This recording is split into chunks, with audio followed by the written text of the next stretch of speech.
There is still some uncertainty about exactly what happened next, but the evidence that we have from the final report as well as from other studies suggests that whatever happened wasn't an accident.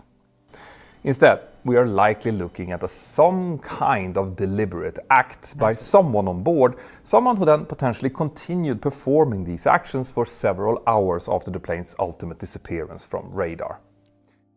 Now, the reasons we have for believing that are many. For example, as MH370 passed a waypoint called Igari, its transponder, which helps air traffic control see and identify the aircraft, was switched off. And we know that the signal wasn't simply lost. Someone must have manually switched it off, because for about 37 seconds before it disappeared completely, the transponder stopped transmitting altitude information, but was still working. Now, the only plausible way for this to happen is if someone moves the transponder knob to the altitude off position instead of rotating it all the way to standby. Soon after that, the aircraft performed a really sharp left turn, so sharp that Boeing simulations showed that it must have been done without the autopilot, because the autopilot would not have allowed such a sharp bank angle. And the location where this all happened is also highly suspicious. You see, that turn was made just after the aircraft had been handed over to a Vietnamese controller, who was then never contacted by the aircraft. So because this deviation was made between two countries' air traffic control regions, it actually delayed the detection of the disappearance. On top of that, the sharpness of that left turn also meant that the aircraft avoided Thailand's Air Defense Identification Zone, or ADIZ, which was situated very near that same region. Now, had the aircraft entered into that zone without a valid flight plan, it would have attracted attention from Thailand's military air traffic controllers that would have then been able to track it using primary radar. But with this tight turn, the plane avoided the ADIZ, and if any military controller still would have noticed it, it would have seemed just like another airliner departing and going back, most probably to the airport of departure for some reason, a normal diversion. All of this suggests that whoever was in control was intimately familiar with the shape of the airspace. The signal was never acknowledged, indicating that the system on board the aircraft wasn't working. Now, if ACARS simply failed to receive the message, the link with the satellite would still take place and would communicate the fact that ACARS wasn't working. And if someone had manually logged off ACARS from the plane's cockpit, well, then that log would also have been registered in the log file. Without any such message, the only way for the signal to go unanswered would be a power failure in the aircraft. Now, that could have happened, of course, but just over 20 minutes after that unanswered ACARS message, that same SATCOM system then woke up again and sent a logon request to the satellite. So, how was that possible? How was the system left without power temporarily? Well, ACARS can be powered by multiple sources for redundancy, so starving it from electricity isn't actually that straightforward. The Boeing 777 has a primary and a backup generator on each engine, and any of them can power this system. This information, by the way, all comes from an incredibly detailed study done by a group of very experienced Boeing 777 pilots, which I'll get back to shortly. Anyway, so the only way to disable ACARS in this way was for whoever did this to first switch off all of these 4 generators. That would still leave the APU, who can also power ACARS, and in the 777 the APU starts automatically if the generators go offline. But that takes some time, and during that time the APU can be stopped from starting if someone manually switches it on and then off again. Now, even in that scenario, the 777 has yet another option for electrical power, the ram air turbine, or RAT, which generates enough power for the plane's critical systems like the flight displays, its fly-by-wire controls and its navigation systems. But that doesn't include things like the autopilot or satellite communication. So, as you can see, achieving this blackout would have been very complicated, and the later return of the ACARS systems told the investigators a couple of different things. Firstly, it made it extremely unlikely that some kind of other catastrophic electrical problem had been the cause of the halted satellite communications. And also, when the aircraft system logged onto the satellite again later, it lacked any valid company and flight IDs, which suggests that someone definitely had manually stepped in and stopped the ACARS system from the cockpit. But what that person had missed was that the removed flight ID didn't stop the satellite communications system from still establishing a link with the satellites. And that caused messages to come and go forth and back once an hour or so, just to verify that the link was still there. Now, these connections are usually called handshakes, which I'm sure you've heard of before, and there were 7 of them in total after the aircraft disappeared, with the first and the last of them being what's known as log-on requests to the system. Obviously, the timing of these handshakes told investigators that this aircraft was still airborne for hours after that air traffic controllers had lost contact with it, but as I'm sure many of you know, they also allowed the investigators to work out much more information. But none of this is really new. So what new information, if any, is making a search for the aircraft more interesting now? Well, depending on where you get your news, you might actually be hearing different takes on this. I'll dig into this deeper in a bit, but some sources are mainly focusing on the advancements in search technology, while others are questioning whether another attempt will yield any real answers at all.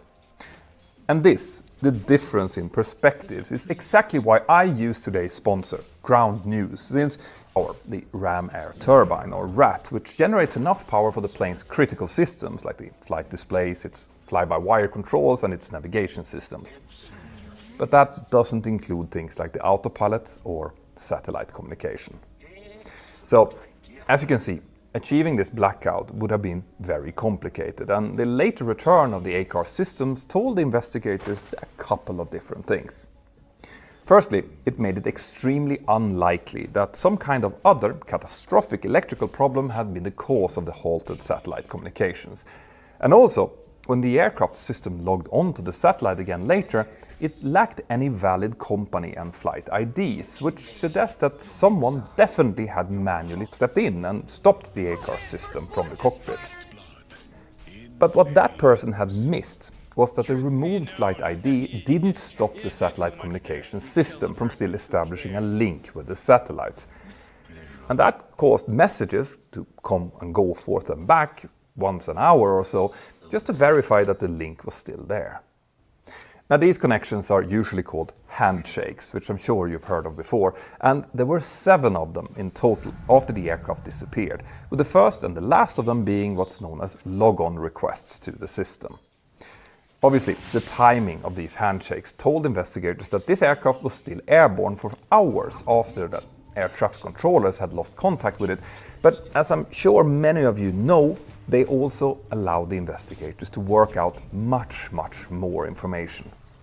But none of this is really new. So what new information, if any, is making a search for the aircraft more interesting now? Well, depending on where you get your news, you might actually be hearing different takes on this. I'll dig into this deeper in a bit, but some sources are mainly focusing on the advancements in search technology, while others are questioning whether another attempt will yield any real answers at all. And this, the difference in perspectives, is exactly why I use today's sponsor, Ground News. A new disk, which is it now. Thank you, Ground News. Now, back to the story. The first search for MH370 began as soon as the aircraft disappeared and initially lasted for nearly 3 long years. It was then finally suspended in January of 2017, and by then only 2 small pieces that were believed to come from the aircraft had been found. The only reason those parts were found was because they had been washed ashore in South Africa and on Rodrigues Island in Mauritius, and during the years that then followed, about 30 more items believed to have come from the flight were found in Africa, Madagascar and other areas on the west side of the Indian Ocean. Now, Ocean Infinity, the company that have now just restarted the search for MH370, is actually doing so for the 2nd time now. They first searched for the aircraft between January and June of 2018. Ocean Infinity is a high-tech company that specializes in collecting high-resolution seabed data using a fleet of dedicated vessels along with remote or robotic boats and underwater vehicles. Their customers normally include research groups, energy companies that drill for fossil fuels or install offshore wind turbines, as well as communication companies that lay cables on the seabed. On top of that, they have also conducted deep-sea searches after other accidents. Like back in 2019, Ocean Infinity, for example, used 4 autonomous underwater vehicles, or AUVs, to search for the stellar Daisy, a South Korean supertanker who sank in bad weather back in 2017. And that search was ultimately successful. Now, a key metric to keep in mind here is speed. By using multiple small vehicles simultaneously searching and mapping the ocean floor, Ocean Infinity claims to be able to cover very large areas very fast.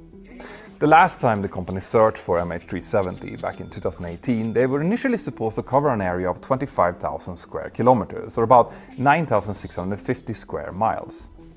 But they actually ended up covering over 112,000 square kilometers, or 43,240 square miles. For reference, that's a bit less than the landmass of the state of New York, or about the size of Bulgaria if you're in Europe. So, in just 3 months, the company was able to cover almost the same area as the first search had been doing for 2.5 years, which is pretty incredible if you think about it.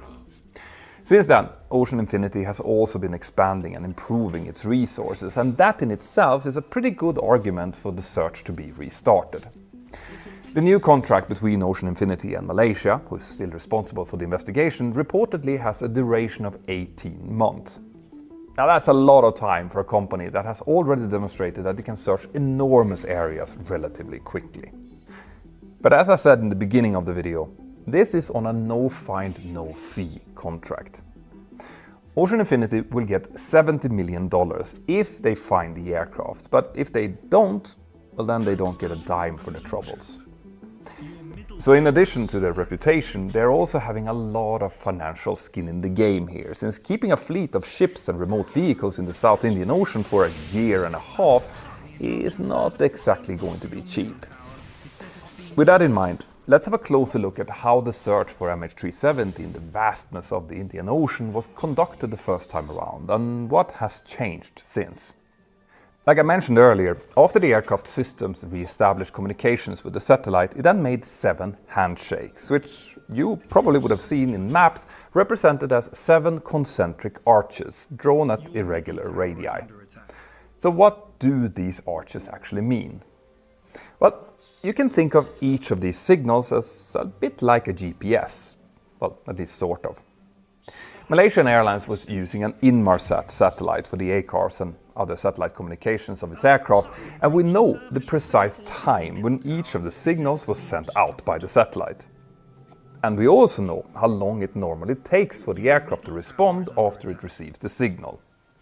The actual response time then depends on the distance between the aircraft and the satellite, and the difference between the expected time of the arrival of the return signal and its actual time of arrival is known as the burst timing offset, or BTO.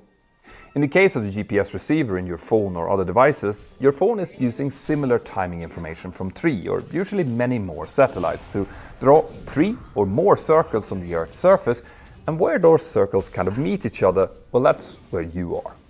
Now, obviously I'm oversimplifying things here, but the point is that the Inmarsat handshakes between the plane and the satellite effectively can work like a GPS connection with just one satellite. So since we know the exact position of the satellite, we can therefore also say that at the precise moment when each handshake was made, well, then the aircraft was somewhere along the corresponding circle or arc. Now, the reason we can exclude a big portion of each circle to have an arc instead has to do with the fact that we're dealing with a known vehicle, a Boeing 777-200ER, which obviously has some practical, real-world limitations on how fast and how far it can fly. So from quite early on in the search, investigators realized that they could narrow down the search quite significantly thanks to these data points. So the focus of the initial investigation turned to the southern side of the arc, because there are plenty of radars that could have spotted the aircraft if it had turned to the north instead, and there was no trace of it there. With time, investigators then also got even more information out of their data. In addition to the BTO, there is also something called a burst frequency offset, or BFO, which tells us how the aircraft was moving in relation to the satellite during each handshake, because of a slight change in the frequency of the signal. You can think of this like the noise of an ambulance siren, which seems to get lower in tune as the ambulance drives past you and then away from you. This is called the Doppler effect, and traditional radars use this phenomena to determine an aircraft's speed. But in case of MH370, since the satellite was way up in space, that BFO information instead can tell us whether or not the aircraft was climbing or descending during each handshake. Again, there is much more to all of this, and other clues about this flight's pilots, which I covered over in my full video, which you should definitely check out if you haven't. But the point is that investigators and others with access to this information have been studying the possible flight paths that the 7 fixed arch handshakes can follow, in order to narrow down the possible search area. And they have also found some new information to add on to the handshakes. I have already mentioned one pilot study, the extremely detailed work by Captain Patrick Blelly and Jean-Luc Marchand, who dove into the systems and procedures used by Boeing and Malaysian Airlines in order to get the best out of the clues that we already have. The other study that I mentioned in my video is by Richard Godfrey, an avionics systems engineer who has constructed a series of studies involving something called the Weak Signal Propagation Reporter, or WSPR protocol. Now, this is something that was originally started by an astrophysicist, Professor Joseph H. Taylor Jr., who also happened to be a keen amateur radio enthusiast. He developed WSPR as a way for radio enthusiasts to test how radio transmissions made at different frequencies propagate over very large distances. But it also turns out that these signals can be affected temporarily when they encounter an obstacle in their path, which causes anomalies in that signal. And more importantly for this context, this data from hundreds of different radio transmitters is then logged on an online WSPR database. And that means that it can be analyzed retrospectively, weeks, months, or even years after the fact. And there is data in that database going all the way back to 2008, well before MH370 was lost in 2014. Now, I want to be absolutely clear here to say that there are quite a few WSPR skeptics out there, and it is certainly true that WSPR was not developed as a method of tracking aircraft or other flying objects. But having said that, there are passive radars out there who are actually designed to detect the aircraft using existing radio transmissions in a given region. But Richard Godfrey, the avionics engineer who has been developing algorithms that allows him to use WSPR this way, has also used it to track other aircrafts with known flight paths, including Boeing 777s. And WSPR generates new signals every 2 minutes, potentially therefore providing many more data points to study. Now, most conventional studies, including that of Captain Blelly and Marchand, assume that MH370 followed a more or less straight heading as it made its way down south. And that is a perfectly reasonable assumption to make, since everything else in this flight suggests that whoever was in controls of the aircraft wanted to escape detection. But Godfrey's WSPR data shows something different. In his model, the aircraft also travels south, but doesn't move in a straight line at all, possibly in an attempt to stay clear of busy airways, which actually also speaks of someone trying to avoid detection. The WSPR data also corresponds well with the 7 handshakes, and near the end of its path, the data suggests that the aircraft briefly flew in what looks like a figure 8 pattern at around the time when it would be running out of fuel. If that happened, it could indicate that whoever was in control was looking below for ships or any other type of traffic that could pinpoint the touchdown of the aircraft before it disappeared under the waves. Now, since I made the video about this over on the Mentor Pilot channel, Godfrey has also published a newer study, comparing his team's estimate of the final resting place of MH370 with 2 new data points taken from the home computer of Captain Zahir Shah, the pilot who was in command of flight MH370. Now, if you look at this, the line in blue joins these 2 data points, which represented a simulated flight that the captain did on his home simulator. And as it turns out, this line passes straight through the area where Richard's WSPR data indicated that MH370 made its figure 8. Now, if that is indeed true, it would definitely lend some more weight to his investigation. So, where are we right now then? Well, last year, Ocean Infinity proposed a plan for its new search, including effectively 3 different search areas which they plan to start exploring in the fall of 2024. Those negotiations with the Malaysian authorities then dragged on, and in December of 2024 it finally looked like things were moving along and that an agreement was in place, even if the contract hadn't been formally finalized yet. Then in February this year, even though the final contract still hadn't been signed, Ocean Infinity started moving its assets into place, and the search then finally resumed on 26th of February. So what are these areas that the company will be exploring then? Well, as we're recording this, you can actually follow Ocean Infinity's main vessel, Armada 7806, as it makes its way through the Indian Ocean. And I'm going to link to it here in the description and also up here if I manage to figure out how to do it. In orange and red, you can see the old search areas. Then the white lines show the new areas which Ocean Infinity will be looking into right now. And these are the two mostly rectangular areas on either side of the already searched area around the 7th arc. The southern one of these two rectangular areas mostly overlaps with a triangle in yellow, which represents the new search zone proposed in the study by Captain Blelly and Marchand. Further north we see a white jagged area, denoting a smaller search area which corresponds perfectly with Richard Godfrey's study. Again, these are places that we know that Ocean Infinity wants to search and Malaysia's investigators have approved. And I can't tell you how happy this makes me.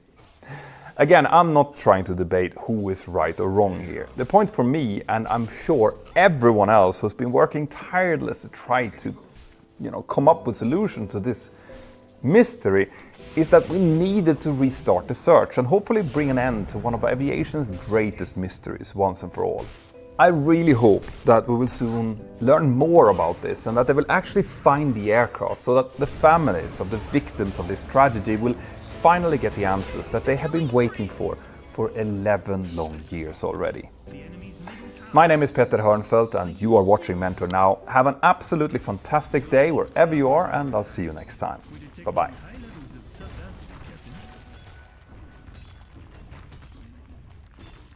Your bottom tower is under attack. Behold, a sudden burn.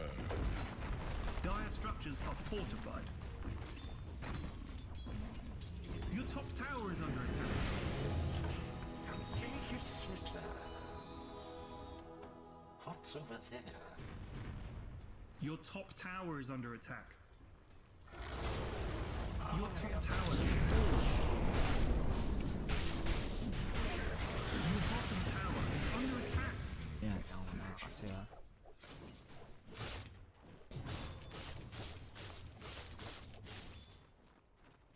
Prank calling and being wanted. Men, what is something that other men do that make you say, yeah, they're gonna be single forever? Girls with an awkward introverted boyfriend husband. How did he approach you? He didn't. I approached him, but I asked him out twice and he didn't get the hint. It took a year later and us hanging out extensively for 8 months for him to ask me out. Except he asked me out by texting me, wait, are we dating or something? SMH. She approached me, which I think is pretty standard for shy people. Even still, it took a lot of hints for me to get it. Hey, we should study sometime. Okay, cool. Hey, here's my phone number with hearts used to dot the I's in my name. For studying. Okay, thanks. What do you think of my new outfit? I kind of want to go out in it. Looks great. Have fun. You. I want to go out with you. She could have given you a fake number considering there's eyes in it. I kinda placed myself beside him and loudly talked about loving video games because he was playing on a console set up in our college game room. He asked if I wanted to play video games together and so I swapped numbers with him. I spanked his butt in Halo, then I let him spank mine.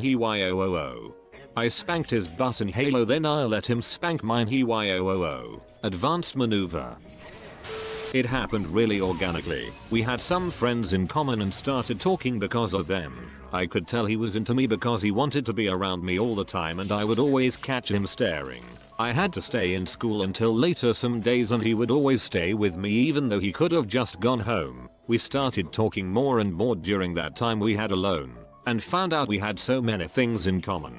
He got a lot more comfortable around me so he would make jokes, put his arm around me etc. A couple months later, we were at a party and he said he wanted to talk, so we went to a more private place surrounded by these gorgeous roses. He was shaking and his heart was beating so fast before he told me he liked me and wanted to be with me. Then we kissed for the first time and have been together for 4 years now. Dang, that's pretty much a fairy tale. I'm the guy, not the girl, but she in fact approached me. I was sitting on the train at the back of the carriage when I saw her come in. She looked as if she was going to sit at the front. Almost all the seats were empty, but I saw her look up the back and she appeared to change her mind. She walked all the way down the carriage, then sat in the seat in front of mine. At this point I was wondering what I should do. I normally don't talk to anyone, but there were only about 5 people in the carriage and she walked past the 10 empty seats to sit in the one in front of me. While I was still wondering whether I should talk to her or not, she turned around and started talking to me. We've been married about 12 years now. It is amazing how people can walk into your life at any moment, changing your life and theirs forever. I met him through my sister and she told me he lives nearby, so I randomly texted him. It was close to midnight once and asked him if he would want to watch a movie with me, and, surprisingly, he was in front of my door like 5 minutes later. We watched Totoro and he stayed until 4 AM. That's how we became friends. In school we often spend our time together and he kinda started to make his first moves. He wasn't flirting though, he just randomly grabbed my hand and sat very close to me often. This doesn't sound too nerdy, but just let me tell you. The first time I was at his place he showed me his pocket watch collection and his huge Minecraft world in which he rebuilt several Thai and German buildings, many of them having to do with World War II, GDR and his homeland. I don't think that's how you usually flirt with girls, especially at 17, but I guess it worked and I love him very dearly. If I had $1 for every time I hooked up with a girl while watching a Ghibli movie, I would have $1. Let's just say Kiki was delivering baked goods while I was delivering something else. Don't trust that beep on IO though. Total dong block.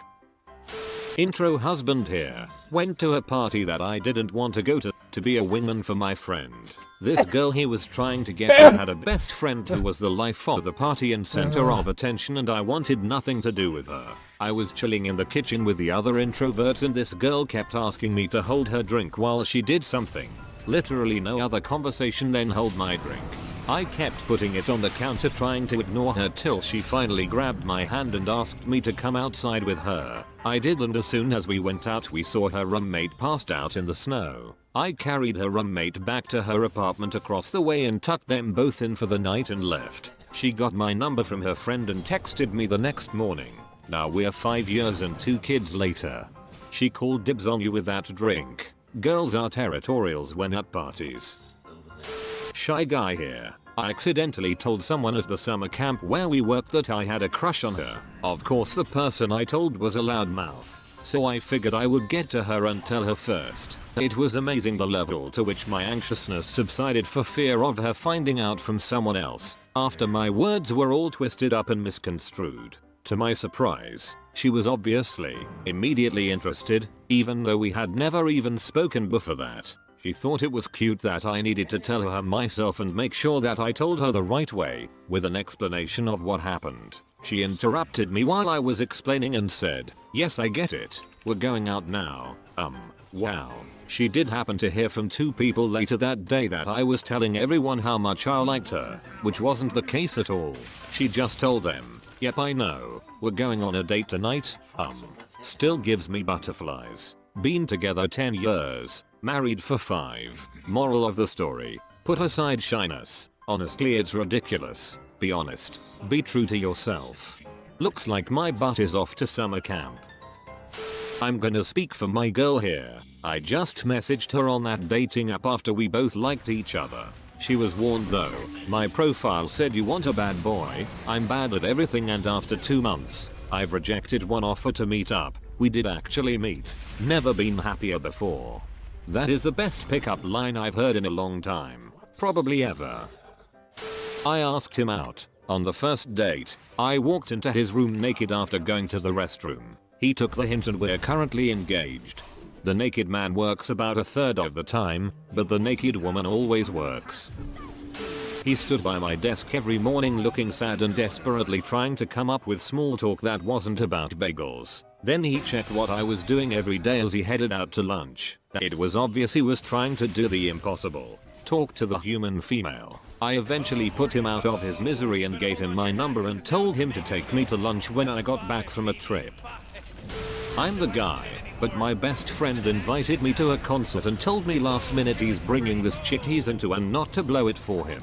So I go into wingman mode and just am acting like myself because I don't have to impress her, and made some small talk here and there. Apparently she didn't know he was into her and asked him for my number since she thought I was cute. She was supposed to move across the country in a week, so it was supposed to be a fun fling. But she came back 2 weeks later because she hated it, and we've been together 8 years. Best friend was cool about it and we all hang out together when we can. Mr. Steely Orgeral over here. We met at an engineering summer camp. They jammed us all into a dorm lobby for orientation. I was one of the last to enter the room and sat down on the only available couch space, which was next to him. He was struck with love at first sight. We exchanged a few brief sentences and then they turned on a movie and I fell asleep on his shoulder. I've fallen asleep on other random people's shoulders at other times in my life. I just fall asleep easy. I woke up deeply embarrassed and scurried off to my room. The next day, we naturally gravitated toward each other because we didn't know anybody else, and we hit it off from there. Being at camp made us both available for dating in a way that we wouldn't have been otherwise. The camp structure encouraged forced socialization and he was separated from his computer, and I was separated from most of my pastimes as well. If we'd gone to high school together, I don't think we would have started dating. Anyway, now we're coming up on our 11th wedding anniversary. We've worked out a pretty good system for mostly letting him be his deeply introverted self without making me feel too isolated. I can just imagine him sitting there awkwardly with a steaming head with you asleep on his shoulder. We met on Tinder and he asked me about breakfast food. I was suspicious because I thought it was going to be some gross pickup line, but no, he's just really into breakfast food. 3 years together this summer, living together for 2. I met my, now, husband at a mutual friend's housewarming party one night. I had decided to sneak away from the place to go home out of sheer boredom, so I told the hosts that I was going to Subway to grab food or they'd have tried to make me stay. Keep in mind this was at about 10:30 PM in a not so great area of town while I walked down the dark street to get to my bus stop. Now, there was a quiet guy from the party, the host guy's best friend. He decided while quite drunk that it would be a fantastic idea to run after me for a few blocks at full speed to walk me safely to Subway because he was hungry too. So here I am being chased by some rando drunk guy from the party. I'm getting ready to punch him if I have to, when he catches up and asks to tag along, lol. We got to Subway, got food, and he walked me back to the party I wanted to leave, where we chilled in the kitchen for hours talking video games, anime and other crap. We traded emails because he wanted to give me some anime downloads and we could discuss series further. I still tell him that he's dang lucky I managed to decipher his terrible writing on that paper. After that he would bus all the way from across the city just to pick me up from work almost daily and walk me home for 10 minutes. We were watching anime heck when he first kissed me like a sudden spaz and asked, "Are you happy now?" Come to think of it, he's still never actually asked me out. We don't even know what would be considered our first date really. It's nearly been 11 years now though. Plus a kid. I wouldn't change one awkward thing even if he did freak the crap out of me at first. We're also both still terrible in social situations, but with each other our awkwardness sort of cancels each other out. Sometimes.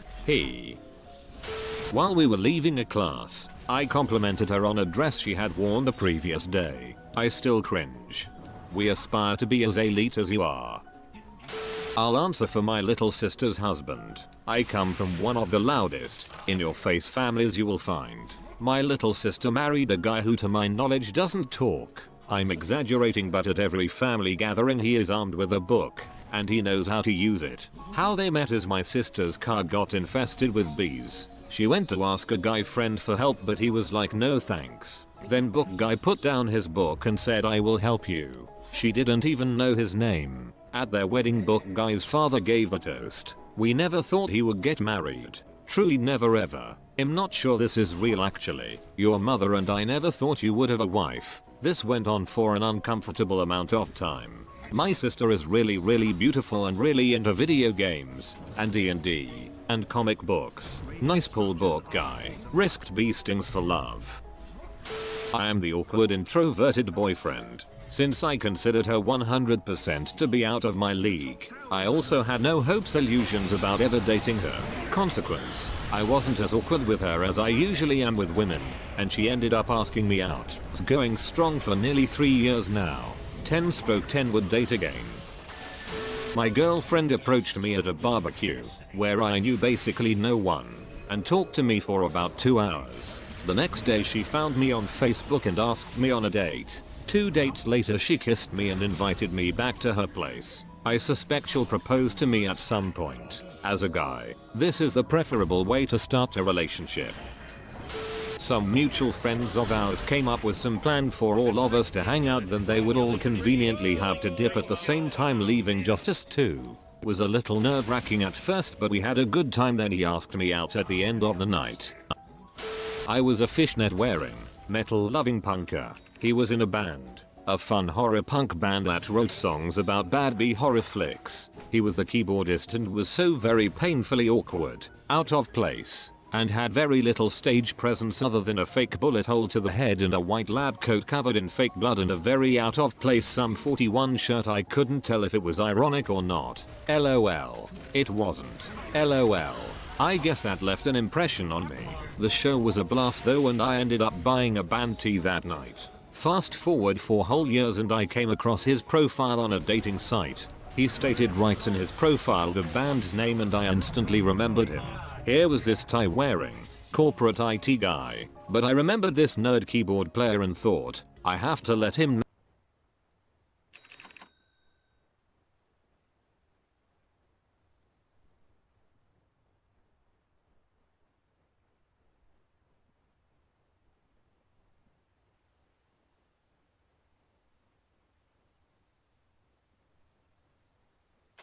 What a bounty!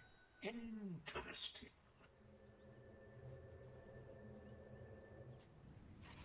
With pleasure.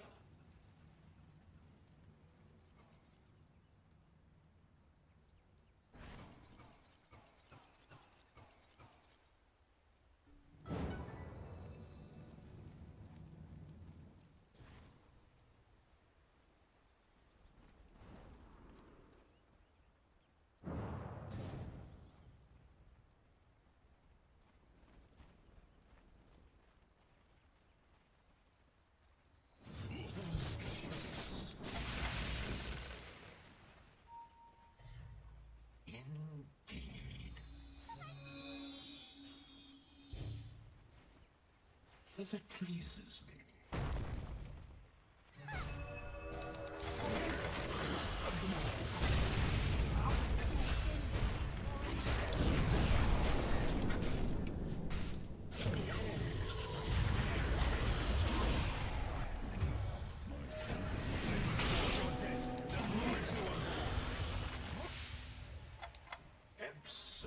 Your top tower is under attack. Guys, you need to defend here. Excuse me, sir, but it's your top tower. It says it's being destroyed. Interesting. What's over there? Excellent idea.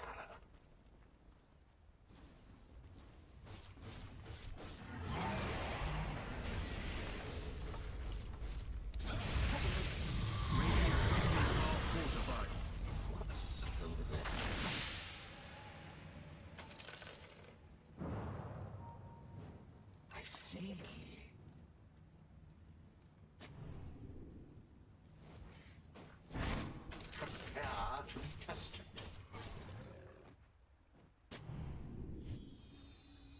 I understand. The enemy's middle tower has fallen.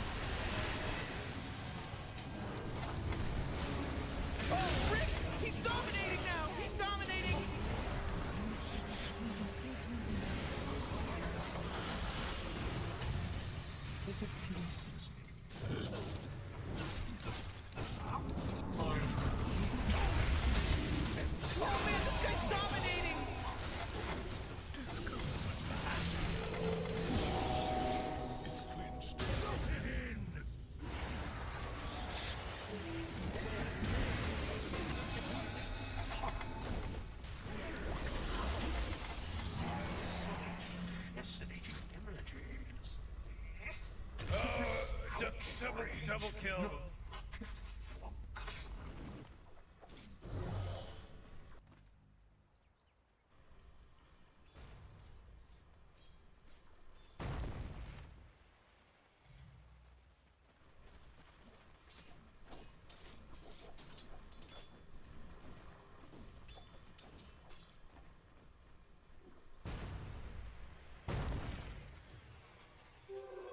Invisibility.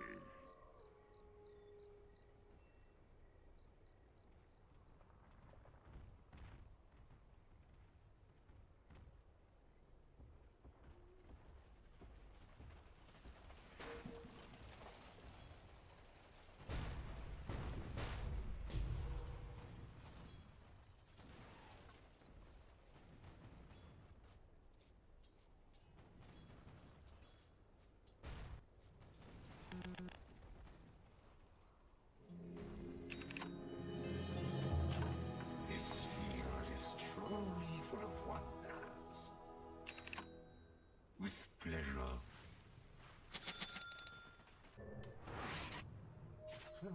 Curious. With pleasure. I agree.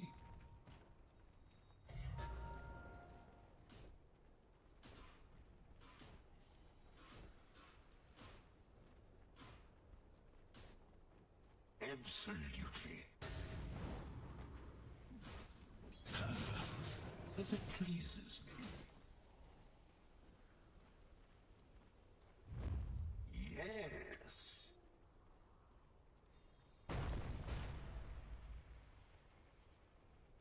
Very good.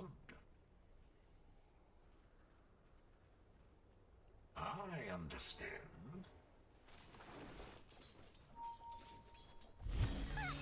What's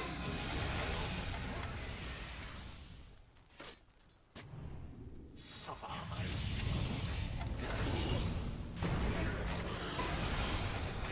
attack.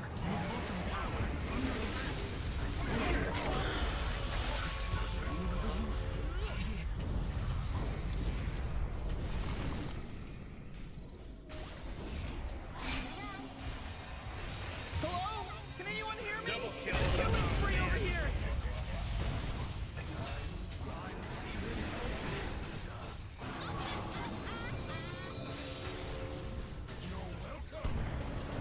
Oh my God! Four in a row. He's now dominating. He's dominating, Rick.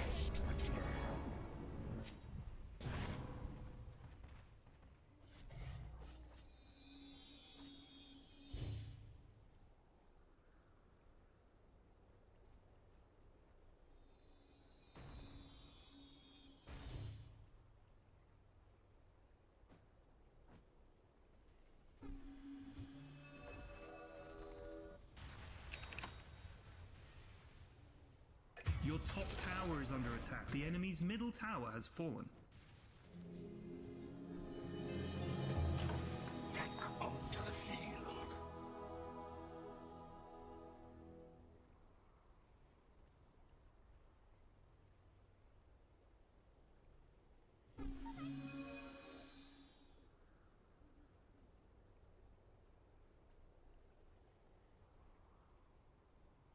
With pleasure.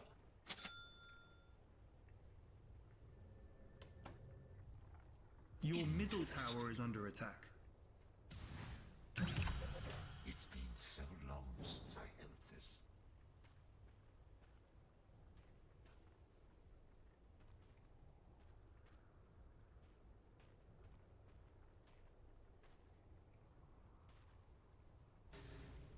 Indeed. Whoa! Initiating killing spree mode. Double kill. Absolutely. What's over there?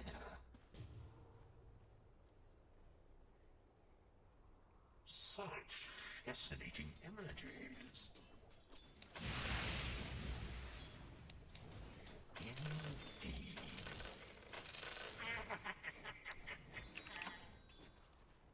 Indeed.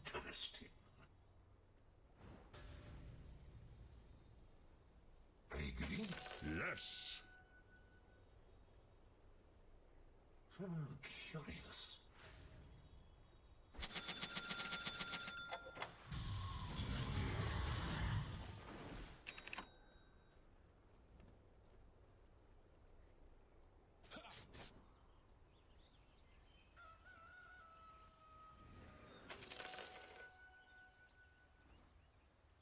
I see.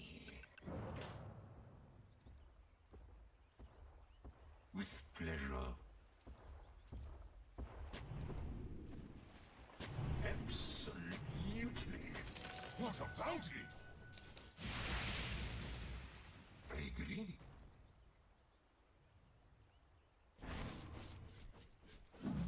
Indeed.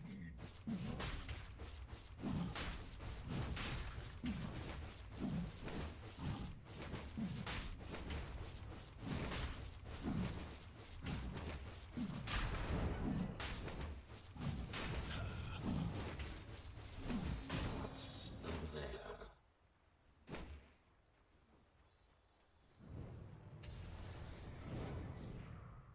Absolutely.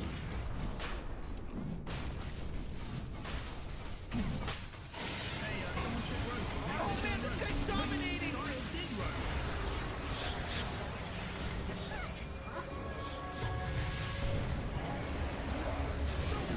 Middle tower is under attack. Mega kill. Level up and mega kill. Holy crap, Ricky's unstoppable!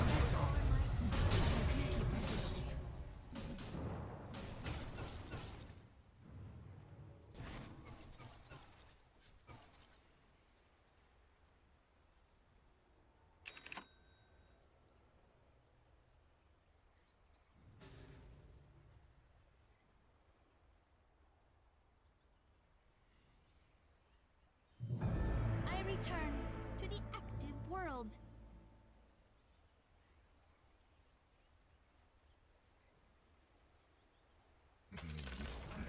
The enemy's bottom tower has fallen. The enemy's middle barracks has fallen. Nice. The enemy's bottom barracks has fallen. Radiant structures are fortified.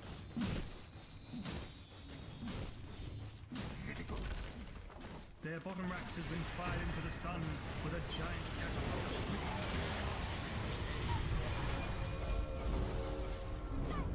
I understand.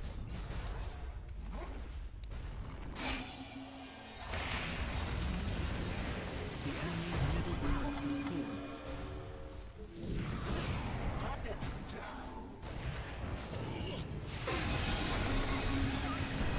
Oh, Rick! He's dominating now! He's dominating!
Ano ko?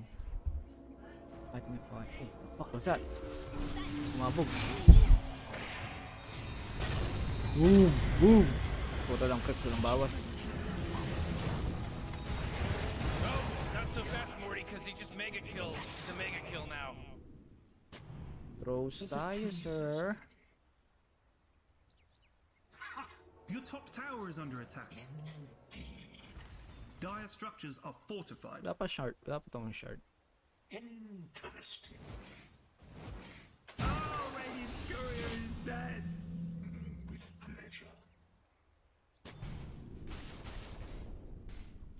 Yes.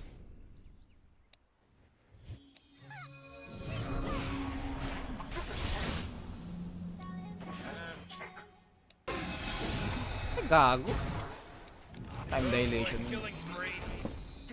Assassination at its finest. Inang dilation yan. Nakakairita. Tagal lang cool.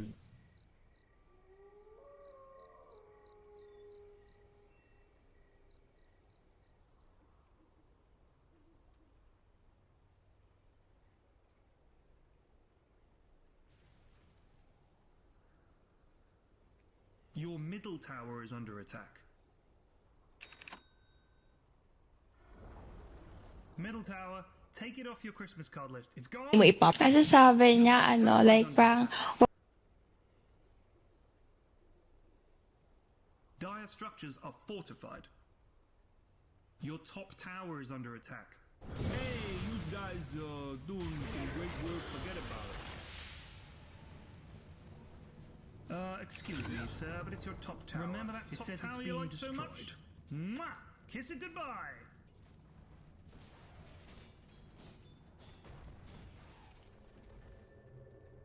Your top tower is under attack.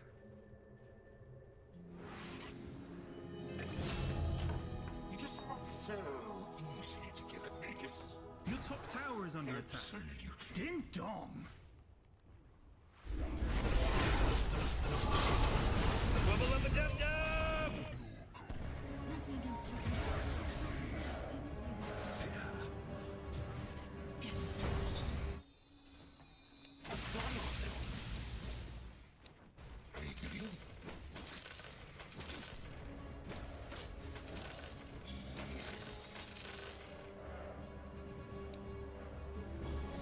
Interesting. I see. Win first before we push mid, please. Such fascinating images. Absolutely. What's over there? Very good. Indeed.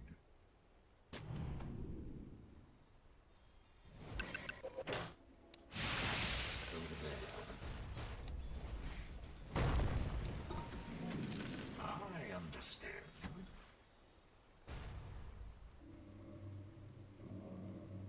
Excellent. What the fuck was that? Dami na agad ah.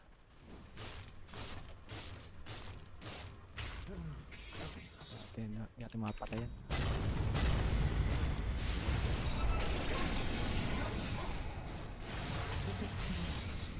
Oh, jeez, he's dominating! It's not time yet. Ewan ko sa kanya, ba't niya pinasok yun? Your bottom tower is under attack. Oh man, this is totally harshing my mellow. Yep.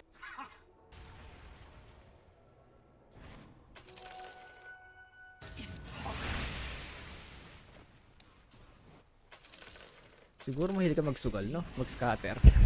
This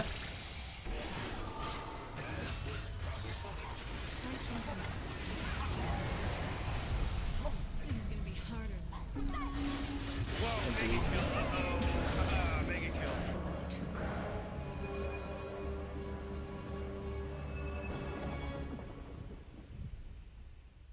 Wala, sumunod lang ako sa AM.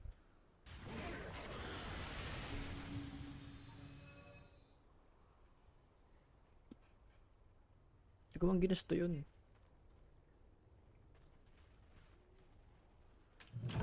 I'm coming, friends. Wait for me. Excellent idea.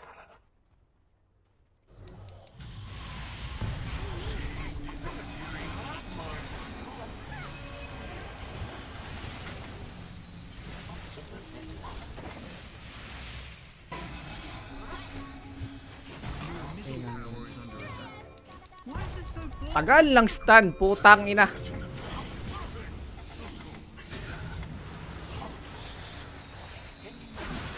Tang ina mo.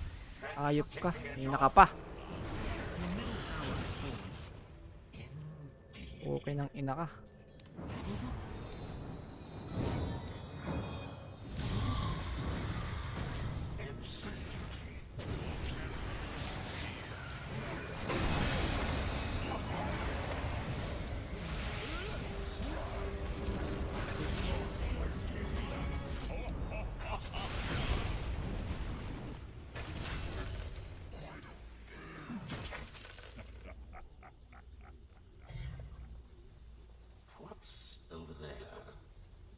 Pili kayo, mag-rush tayo or mag-push tayo sa top? Indeed. Will be forgotten tomorrow. Very good. Hindi, isa lang. Isa lang pwedeng piliin. Mag-i-spawn na sila. Absolutely.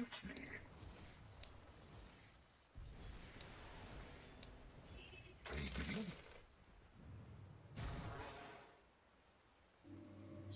Yes. I wish to God I could be even With 1/10 as pleasure. good as these guys. Still among us. Yet now. May ano ka, no? Arena ka, no? Radiant structures are fortified. Kaya yung bird. Their towers doing that. May DS. Fortified. Hindi mo The siya enemy's pasabay top mo si... tower has fallen. Die große Mannen auf dem Campus. Hindi, may oras pa. Kaya pa. The enemy's top tower has fallen.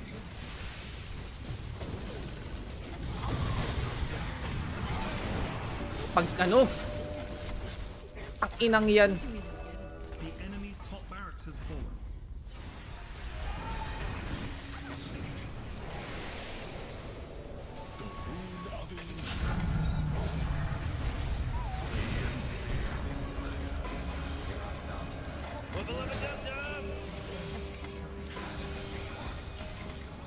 Ayoko na. Indeed. Oh shit. Word. It's a killing spree! Looks like we got ourselves a triple kill here, Rick. Morty, quit acting like a Kukunin ko detective. dito. Dami silang burst damage, no? Para mag-spell ang pa no? The enemy's middle tower has Yan, fallen. telekinesis na lang tayo. This is really remarkable, Steve. Walk down ng dogs, tapos parang low budget. Ganyan. Low budget. No, can't afford you, gano'n. No. Kami may iba kang date na ma-offer na option. Siyempre, doon tayo sa mga ano. High-end. Oh, high-end. Yeah. What the fuck is happening? You mean low budget and low end na pala guys magkaroon ng pets? Ano iwawak mo ahas? And ba't siya yung napili mo? Not the middle barracks, not old Midley.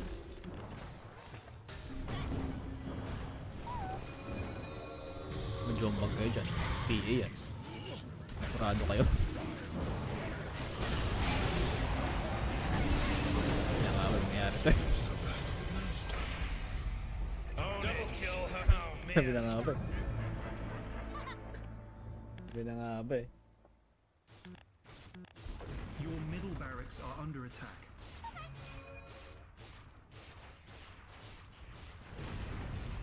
Oh lord, not the middle barracks, not old Midley. Dire structures are fortified. Your middle barracks are under attack.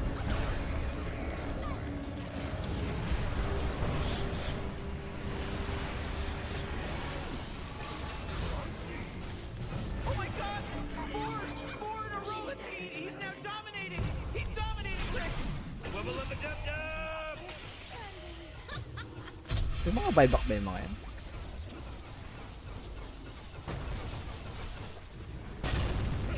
Yun lang.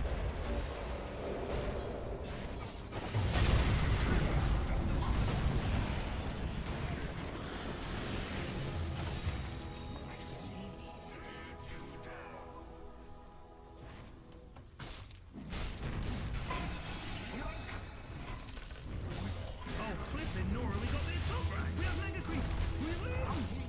Dirt. Middle tower, take it off your Christmas covers. It's gone! Pardon the interruption, sir, but it's a phone call from your middle dire structures are fortified. This. Your middle tower.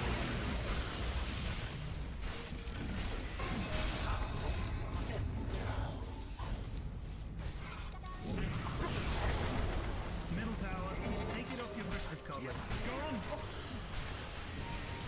Oh, mega kill. Yun lang. Your nation is under attack.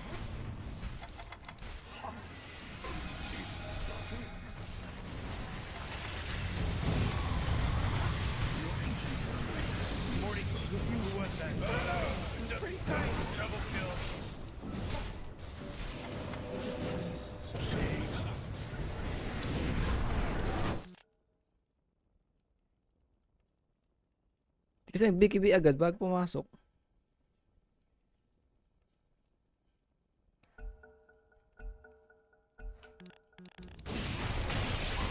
Tagal!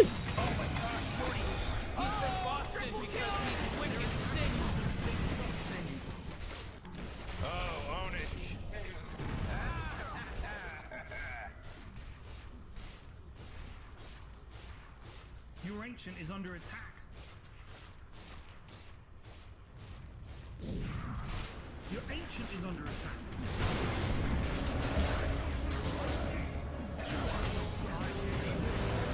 So, binili ko na yung gamit, no?